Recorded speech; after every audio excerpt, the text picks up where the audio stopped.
Hello, this is John Mearsheimer of the University of Chicago, and I'm here today because my most recent book, The Great Delusion, Liberal Ideals and International Realities, which is the English title of the book, has recently been translated into Polish and is about to be published in Polish. In fact, this will be the second book of mine that is published in Poland by Universitas Press. And if you look over my right shoulder, you will see The Tragedy of Great Power Politics, which was my first book to be published in Polish.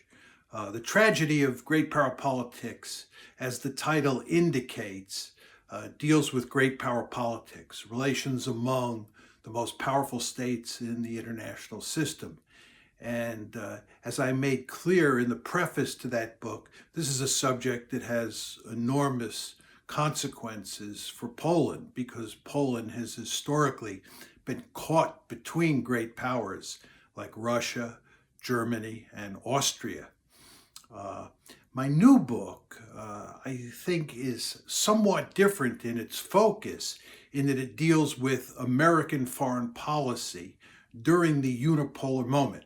Now, this is a book that should matter to Poles because Poland has become highly dependent on the United States for its security. And from Poland's point of view, that makes eminently good sense. But therefore, it's very important for Poles to have a good sense of what are the underlying forces behind American foreign policy.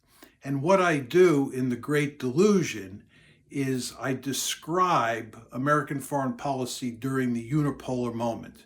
This is roughly from 1989 to 2017.